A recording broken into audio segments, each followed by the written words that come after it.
What's up, people? What's up? What's up, everybody? Welcome to the Philly Will Spill podcast. Y'all know what my slang is. It's a podcast where I discuss what's going on in the sports world, and I'm giving you the fake, phony media, paid to say certain things, paid not to say certain things, type of things to say. This is the Philly Will Spill, season 2. First and foremost, I want to thank everybody for watching. If you are not subscribed to my YouTube channel, please subscribe to the Philly Will Spill podcast.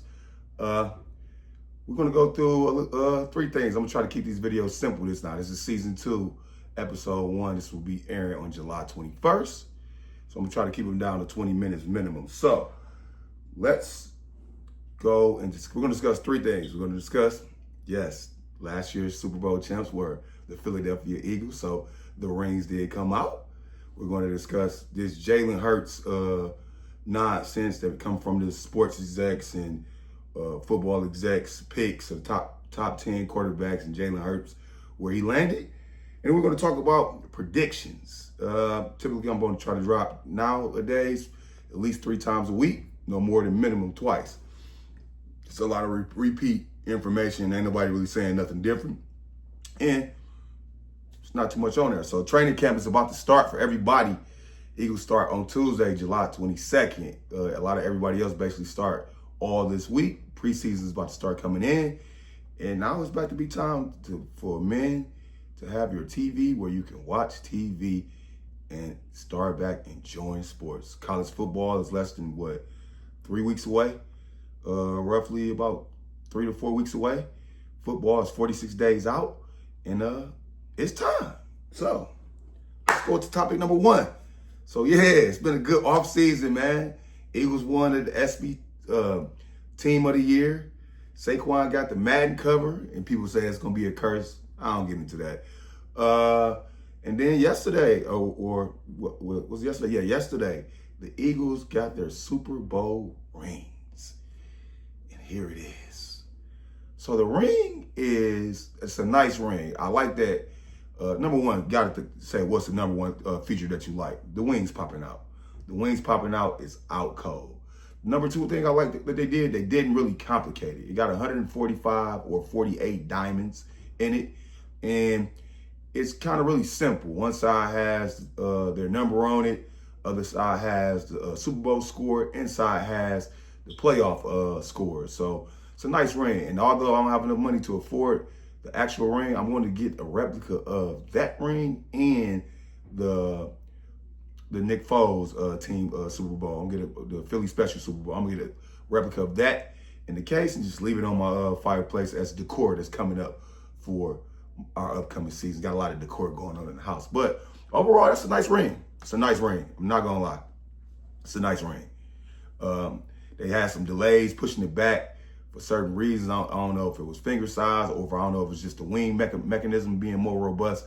I got to figure that's probably the biggest, I would say, issue or biggest concern, to make sure that those wings are robust where they can stay flipping out and one doesn't fall off. So other than that, the ring designer did a hell of a job. I'm not saying that because it's my team. I really pay attention to every ring anyway. So looked on Fanatics, and the only one they have on there is the LA Rams Super Bowl fan ring. So overall, it's a good ring. It's a great ring.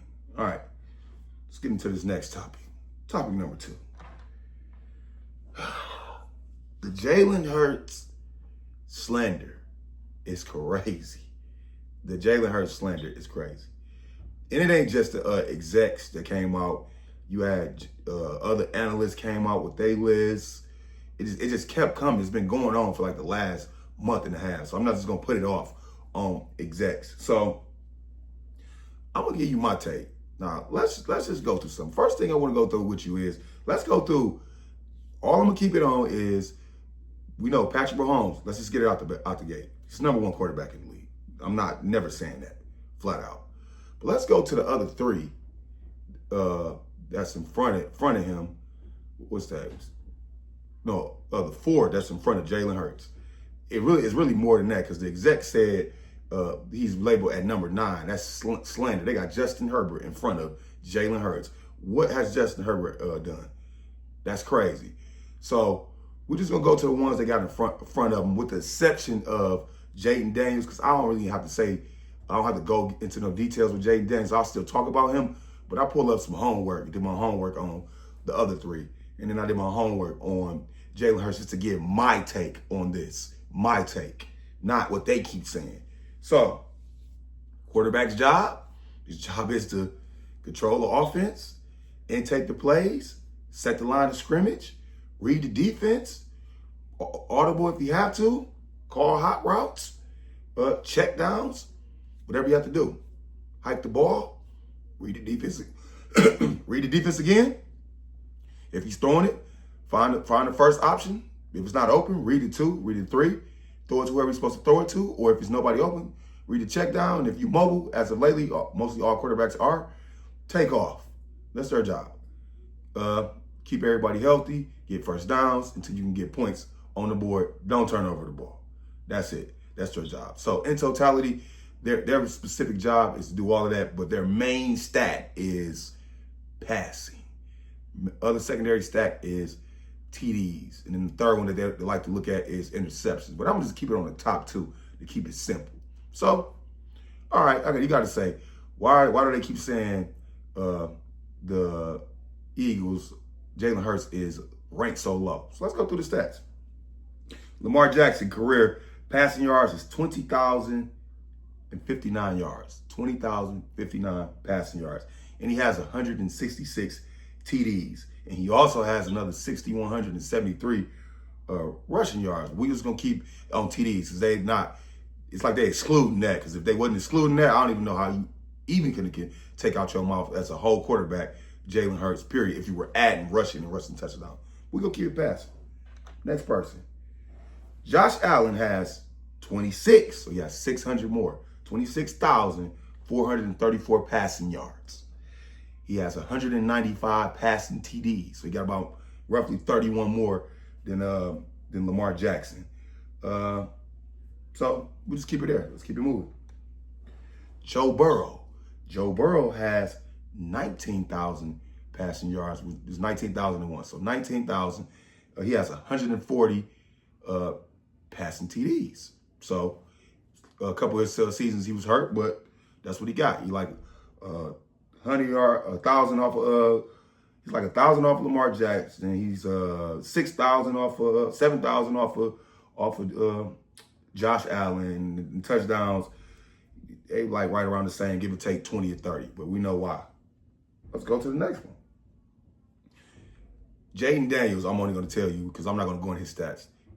Everybody know what Jaden Daniels did last season. He got one season of yards. So if I was just doing ballpark numbers right now, well, let's just say Jaden Daniels probably had about 4,500 passing yards and roughly, give or take, passing TDs. I would say he probably had 13 to 15. I'll actually find that and correct that when I do my editing, so y'all know. One season, spectacular rookie season, probably one of the best rookie seasons ever, if not in the last 2 or 3 decades. We thought C.J. Stroud did good, but Jaden Daniels came and lit the NFL on fire and brought the Washington Commanders to a level that they never even thought they was going to be at. They didn't even expect that. But he went all the way to the NFC Championship against my Philadelphia Eagles. That's where it ended at, but that was his season. Now let's go to Jalen Hurts. Jalen Hurts has 14,667 passing yards. He has 85 passing TDs. I got to believe that he was in the league after Josh Allen and Lamar Jackson. I'll find that stat out and get that for y'all also and get it edited as well. But then he has 3,133 rushing touchdowns. Rushing yards. 3,100 rushing yards. And he has 55 rushing TDs. 55 rushing TDs. So that's roughly 100. What's that? 100 and basically 40? You got 140 touchdowns total.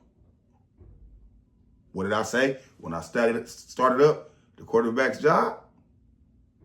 So he's off of them. He's off Joe Burrow by 5,000 passing yards. He's off Josh Allen about 12,000 passing yards. He's off Lamar Jackson about 6,000 passing yards. And like I said, I'm going to look up the stat to see if he came in the league after them. So, and we all know he didn't start his first year because Carson Wentz was in the league. So let's retract a year. I'm going to tell you how many years did he actually play versus them. So there's the passing. There's the passing. There's the rushing. They roughly, if you put them in the league right around the same time, if the other two guys had a year on them, there's the passing. This is what they're saying when they say, I'm going to pick somebody, a quarterback. They're picking a quarterback that throws the ball. They talk about just strictly throw. That's the only thing they give it to, just throwing. Got an arm, can put it in a good spot, read the defense, the whole 9 yards. Jalen deep ball is impeccable. Philadelphia Eagles was top 10 in every offensive statistic. So let's just say he did his job. This thing where y'all saying his team is good, so he's a compliment to his team.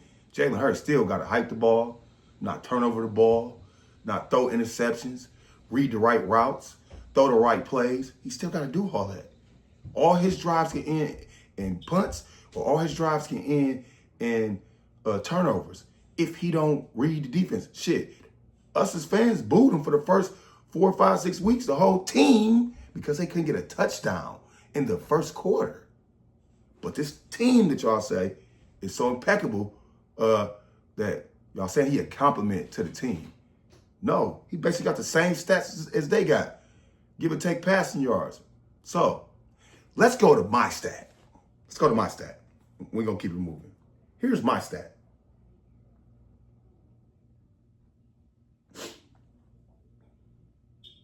One second while I was pulling it up.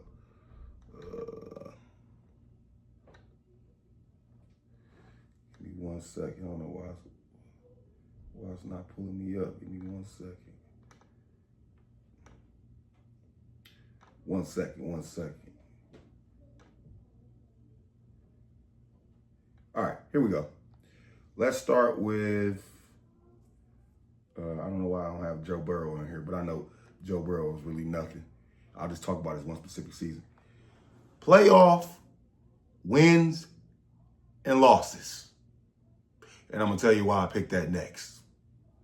Josh Allen is 7-6 in the playoffs. He has a loss in the AFC wild card in 2020. He has a win in the wild card, 21, a win in the divisional, 21. He has a loss in the AFC championship, 21. He has a win in the AFC wild card, 22. He has a loss in the AFC divisional, 22.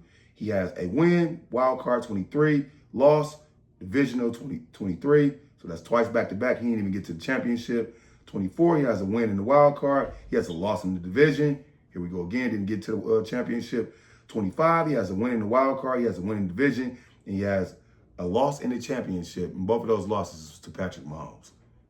So he's 7-6. All right, let's keep it moving. Never been to a Super Bowl, lost twice. His highest is twice in the AFC championship, lost to Patrick Mahomes. Lamar Jackson. Lamar Jackson has 3-5 in the playoffs. 3-5. He has a loss in the AFC wild card in 2019. He has a loss in the AFC divisional 2020. That's 1-out again. He has a win in the wild card 21, loss in the divisional in 21. He has a win in the 24 divisional round. He has a loss in the AFC championship. That's his only AFC championship. He has a win in the wild card, a loss in the division in 2025. He's been to the AFC championship one time. He's 3-5 in the playoffs. Let's keep it moving. Joe Burrow, I have to pull Burrow up. I don't want to misquote Burrow. Y'all got to give me a little minute. I do not want to misquote him. Give me 1 second. Let's see. Do not want to misquote him at all. Let's get it. Joe Burrow is 5-2 in the playoffs. 2022, he won the wild card. 2022, he won the division. 2022, he beat Patrick Mahomes that one time and went to the Super Bowl. He has a Super Bowl appearance. and he lost the Super Bowl, I believe, that was to the LA Rams. So 2022 was phenomenal. Phenomenal. Then he comes back 2023. He wins the wild card, he wins the division, and then he loses the AFC Championship. So when Joe Burrow was healthy, Joe Burrow has, to me, the best playoff, I guess you would say, repertoire. Because he's been to a Super Bowl, and he has won the AFC Championship, and he has lost. I mean, he has won the AFC Championship. He's lost the AFC Championship. He lost the AFC Championship in 23 to the Kansas City Chiefs. So he beat them and he lost to them. He won against them in the championship. He won against the Chiefs, period. And then he went to a Super Bowl and he lost. So Joe Burrow, but with Lamar and Josh, I'll take Joe Burrow's playoff repertoire as of right now. Now let's go back and go to Jalen Hurts. Let's go to Jalen Hurts, people. Can't forget about Hurts. We already know about Jaden Daniels. He got his run. He won the wild card against the Bucks. He won the division against the Lions, and then he lost in the championship against the Eagles. So we already know. Right now, Jaden Daniels is 2-1 in his playoff record. Jalen Hurts, 6-3. Let's run it down. 2022, he lost in the wild card. I believe that was to the Bucks, Tom Brady. I believe that was the one. 23, he won the division. 23, he won the NFC Championship because they had a good record, so they didn't play the wild card. 23, he lost the Super Bowl against Patrick Mahomes. 24, he lost again to the Bucks. That was that terrible offensive coordinator year. 25, won the wild card against the Rams and who they played week 1. Then we won a division. I believe that was against Rams, who they played in the season. That's twice they beat them. And then he won the Super Bowl against the Chiefs. And we all know how that went down. Belt the ass. So that means he won the Super Bowl. He won the championship and he won the Super Bowl. So he was a 4-0 last season. He's 6-3. Now here's my point with all of this, because I got to keep it moving. The object of the game is to win the game. The object of the game for the team is to play as good as they can play, get as much stats, get a good paying career, but ultimately it's to win the Super Bowl. The object of the coaching staff is to coach, to help the players get better so they can win, go to the playoffs, and hopefully get to the Super Bowl. The object of the GM, and might I say Howie Roseman does the best job in the world, is to get players from the free agency, get players from the draft, get players throughout the offseason, pick the right coaching staff, pick the right support staff, all the people that does all the other things that's not in the coaching staff. That's the GM's job. And the object of the owner is to get the right GM to run the team how it's supposed to be ran. So we're just talking about the quarterbacks. To have Jalen Hurts at 9, y'all out of y'all mind. To have Jaden Daniels in front of Jalen Hurts, you're out of your mind. To have Justin Herbert in front of Jalen Hurts, you're out of your mind. You're out of your mind. Jalen Hurts, to me, is in that little 4 trio that y'all got with Lamar, Josh, Joe, and Jalen. But to me, Jalen is number 2. He's number 2. Let me tell you this. I don't go every football season ranting and raving, screaming and hollering, and lay down at the end of my season, whether we went to the Super Bowl or we lost in the playoffs or we did lose in the playoffs, talking about I feel good because my quarterback had 4,500 passing yards, 40 passing TDs, but my team lost. I don't feel good doing that. I don't. Yes, I critique my quarterback as anybody can critique their team's quarterback and all other players on your team. So, yes, we be on Jalen. But let me tell you something. That man's job is to, number 1, command that offense, run that offense, stop the turnovers, score points, and win games. His favorite quote is, the main thing is to keep the main thing the main thing, and the main thing is to win the game. Michael Jordan is in full support over Jalen Hurts, not just because of the Jordan brand, because he sees something that I see and all the Eagle fans see. He might not have 300 yards every game. He might not have 200 yards every game. He might just have around 2, maybe 225. He might have 1 passing TD, 2 rushing. But I'm going to tell you what he got. He got a lot of wins. He's been in the Super Bowl twice in 2 years? Twice in 2 years. 3 years, I'm sorry. That's the object of the game. Ask Joe Burrow what he want to do every year. Ask Lamar Jackson what he get mad about he ain't never breathed on every year. Ask Josh Allen why he looked like he looked last year when he didn't breathe on a Super Bowl. They ain't breathed on the Super Bowl. But they got all these passing stats. They can throw the ball deep. They can do all these little short intermediate routes. That's not the object of the game. That's the object if you want a good quarterback. But ultimately, I want my quarterback to win these games and take me to the playoffs. Take me to the playoffs. He lost to Tom Brady. He lost to Patrick Mahomes in the Super Bowl, and he lost to the Buccaneers when they had the offensive coordinator. And might I add, this man that had offensive coordinator different last year, different the year before that, different from, I think he had 4 offensive coordinators. Let's not add that. No consistency. No consistency. Lamar had his for a couple years. Johnson had his for a couple years. Jordan had his for a couple years. Patrick had his for a couple years. Let's not do that, man. When it's all said and done, I don't care what y'all say. I say the object of a quarterback is to lead and command that offense. Don't turn the ball over and score points and win games. And ultimately, as a team, get to the Super Bowl. If that's what the object of this game is, ain't no way in the world you picking them over there. Let me do this last little thing. Joe Burrow got Chase Daniels and T. Higgins. Lamar Jackson got both of them little wide receivers. He got Derrick Henry last year. You know why they lost? Because they failed to run the ball. He wanted to put it on his arm like I want them quarterbacks to do. They lost. When he put it on his arm, ultimately, tight end didn't catch the ball. They lost. But he got a great team too, and a good defense. Patrick Mahomes, Tyreek Hill here. He got some decent wide receivers. Travis Kelce, one of the greatest, if not going to be one of the greatest tight end to ever play the game. Got to put 2 on him. You just stopped putting 2 on him last year. They all got good teams. Patrick Mahomes got Andy Reid. That's the cheat code, if you ask me. So stop it. Jalen Hurts is 2 by far. And if you pick up another Super Bowl, let's just say you go back this year and he beat Patrick again, hey, we'll wait till that happens if that happens. I don't want to jinx myself. So let's go to the next topic. 2025 predictions. My 2025 predictions are as follows. Give me 1 second. We're gonna keep this kind of quick because we got a lot of stuff coming up, so I can actually do this. Throughout the week. It's probably what I'll talk about, but I'm just gonna talk real quick about my 2025 picks. All right, so for my sneaky teams, I got the New England Patriots in the AFC and the Arizona Cardinals in the NFC.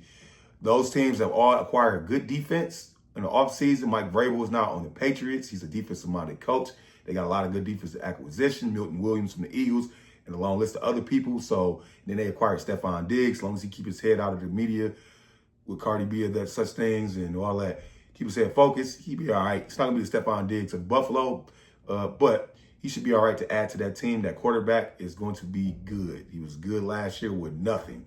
He's going to be good this year. And you got the Jets with a new head coach. You got the Bills who are going to be the expected ones to be knocked off the hill. And you have the Dolphins that don't know what they got going on here and there. And then Tua got to stay healthy. So they have a good chance to make it to the playoffs. So that's why I got them as my sneaky team. Arizona, same thing. They acquired Will Smith from the Michigan Wolverines, that championship team, cornerback. They acquired some more defense on the defensive side of the ball. As long as Kyler Murray can get that ball off, they get another potent offense. In his second year of Marvin Harrison, I think he's really going to come out this year. I think he's going to show out because they're going to have 2 years together. I believe that the Arizona Cardinals in that NFC, that West, where it is not solid. You got the Arizona Cardinals, 49ers, you got the Seattle Seahawks, and you got the LA Rams. LA Rams is the team that went to the playoffs, that won the division, so they should be knocked off, but they can be knocked off. That division can go down to the last 4 games of the season. So Arizona do their thing. I expect them to be the sneaky team. These are my smart head picks. I'm picking this with my money because I'm placing bets on these teams, and I'm picking this with my head. This is not with my heart. This is my mind and my head. Division winners, NFC North, Green Bay Packers. Yes, they're going to win the NFC North, but the Lions and the Green Bay Packers are going to go to the playoffs. The NFC East is going to be a tie between the Commanders and the Eagles. They just acquired Von Miller. They got Deebo Samuels. They got the defense was pretty solid, so they're all right. I mean, they need to clean up some more stuff. I think it's more defensive scheme, if anything, but the Eagles and the Commanders tied for the NFC East. I got the Arizona for the NFC West, Atlanta for the NFC South. That division is all right, but I think the Saints might make a little spark, but I really got my money on watching out for the Carolina Panthers. Then you got the Cincinnati taking the AFC North.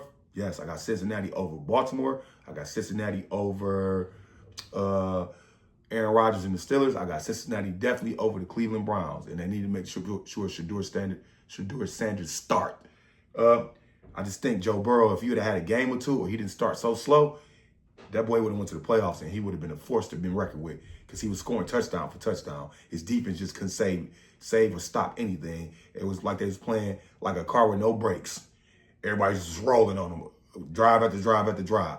So I think Joe Burrow really got a chip on his shoulder. As long as he stay healthy, the offensive line stay a little bit more tight-knit, and that defense can get some stops, he'll be all right. Denver is going to take the AFC West over there with your two-time champs, Kansas City Chiefs. Denver will take the AFC West. Denver already had a stout defense. Denver had a quarterback that was just trying to put it together. He was a little on and off, but they got a defense that's impeccable. And Sean Payton is one of the good coaches of the league, if not one of the great coaches of the league. He's one of the great coaches of the league. So I believe that Denver not buying it this year. The Chiefs squeaked that out on them in the regular season on both of them games. I think one of them was a blocked field goal. So the Broncos going to end up winning that. And I got the Buffalo winning the AFC East, but the Patriots might sneak in one of those spots. So right now, even though I got New England as a sneaky team to me does not mean nothing other than they can get in the playoffs. They're going to have a better record. They're going to shock you. They could shock you overall. That's what sneaky team mean to me. Then my Super Bowl predictions in the NFC to go. I have Lions 1, Commanders 2, Eagles 3, Arizona 1. I'm a firm believer that the NFL creates parity.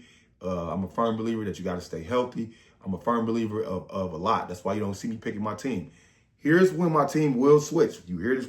Will switch. Because I'm doing this with my mind, not with my heart. Here's my thing with that. Right now, every team that plays the Philadelphia Eagles are going to play them like the Kansas City Chiefs played us in the Super Bowl. They're not going to let Saquon Barkley do too much of nothing. That's what they're going to be, their scheme. Single high safety on first and second down, and we're going to lean that high safety towards A.J. Brown, let Devontae Smith be one-on-one, let Dallas Goedert be one-on-one, let the other Johnny, I think that's, I don't know his last name, the Johnny dude be one-on-one. Anybody one-on-one besides A.J. Brown, because he's the number one wide receiver when it comes to one-on-one coverage to beat it. So what they're going to do is stack up. So our season is tough. That's another reason why I said that. But I'm going to change it. If I start seeing Jalen Hurts throw 2 passing touchdowns and have 250 yards passing from week 1 to week 6, like I started chanting last year, once I seen that defense pull it together by week 6, 7, and I said, oh no, we're going to the championship, that's when I'm going to switch it. That's what I'm going to switch it. And another thing that's still yet to be determined is the lineup of the cornerbacks on defense. Darius Slay's not there. Coop can play the outside, but I like Coop in the slot. So we got to get these other cornerbacks, the one that we've been talking about the last 2 years. I'll get his name in the edit. The taller one that can't move his hips is good, but he can cover pretty decent. And then we got some other acquisitions. So then you got the safeties position. We're going to be a fight. Sidney Brown with Andrew Makuba. Makuba need to hurry up and sign his contract. Come on, Howie. Get him in there. Training camp start Tuesday. And then you got, like I say, Mitchell on the other side. Linebackers is good. Defensive line. We lost Milton Williams, the tackle. We lost Josh Sweat. Brandon Graham retired. Now Nolan Smith got to step up. We got another rookie on the other side on the defensive end. They got to step up. Well, he's not going to be a rookie. It's going to be, I think it's the second year. And then we got in the middle, Jordan Davis lost a lot of weight. He signed a little contract extension, and then we got of course, you know, the defensive player of the year. I'm telling you right now, Jalen Carter is gonna wreak more havoc. He's that much smarter. He's that much inducive, or you know what I'm saying, been around a 2-year experience to know what defensive lines do, how they do it, and Ty Robinson, you heard it here first. He's going to be a force to be reckoned with. I'm telling y'all that right now. So, if Jalen Hurts start throwing that ball, and he averaged 250, two touchdowns throughout week 1 through week 6, 7, I'm gonna change my pick to the Eagles coming up to the top of that. That's the only thing that, and then just watching the defense. I'm big on defense. Run the ball, don't turn the ball over, and have a good defense. That's the secret success to Super Bowl. You see what we did last year. AFC, Buffalo is my number 1 pick to go to the Super Bowl. Denver, number 2. Kansas City, 3. Cincinnati, 4. That's how I'll have it. I'm not going to dig to these teams. I'm probably going to do division by division starting this week. But those are my picks. That is my take on this Jalen Hurts blasphemy. Eagles Philadelphia ring was great. And those are my predictions for next year. So, without being said, episode 1, season 2, I'm Philly Will, all day, every day, and twice on Sundays. And I'm out.